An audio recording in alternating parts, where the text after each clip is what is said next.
Les 2-3 premiers jours, je vais rester sur un angle assez serré. On va être sur le même bord pendant plusieurs jours. Pas de changement de voile, quasiment pas.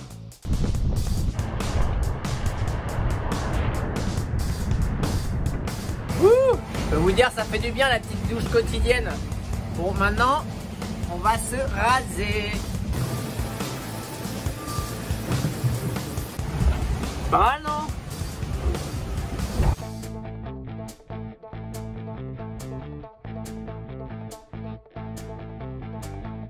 Là, c'est la pétole complet.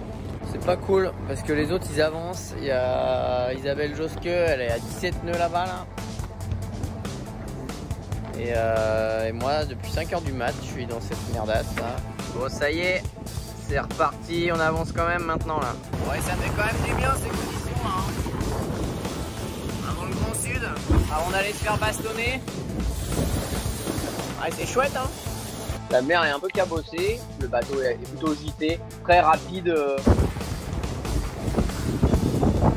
Moi qui pensais être tout seul, on vient d'échanger là à la VHF et il voulait savoir ce que je faisais par là.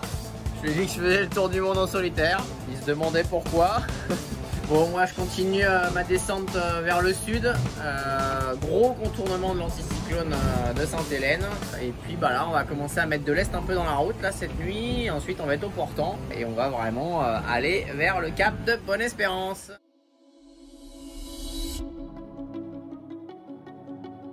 Effectivement, il y a les nuages qui commencent à nous grignoter un peu, le soleil qui va se cacher, la mer qui commence à grossir et les températures qui commencent à diminuer.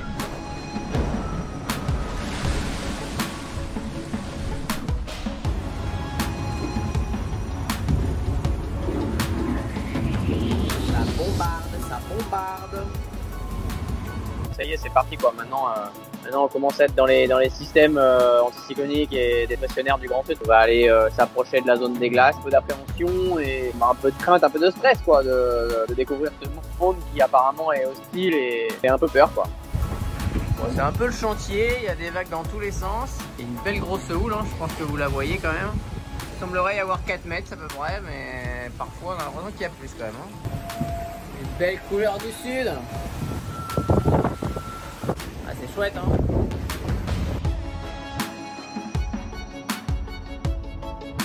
Il y en a 3 devant et deux pas très loin derrière avec Romain Attanasio et Tank Populaire.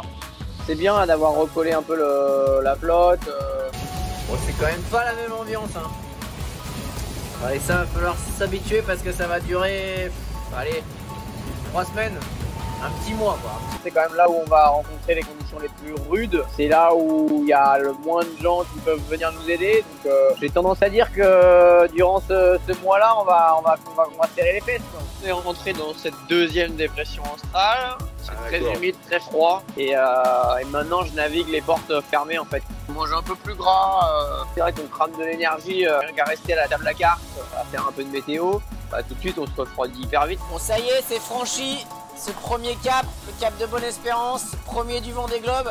Au moins maintenant, je suis rentré dans l'océan Indien et j'ai le fameux souffle de l'Indien qui va me propulser vers le prochain cap, le cap Lewin en Australie. Vous voyez derrière, hein, c'est quand même assez agité. La mer est formée et il y a du vent. C'est très humide. Et on est très content d'être là, donc ravi de pouvoir partager ça avec vous. A très vite à bord de l'IMOCA VNB Mayenne. Allez, ciao!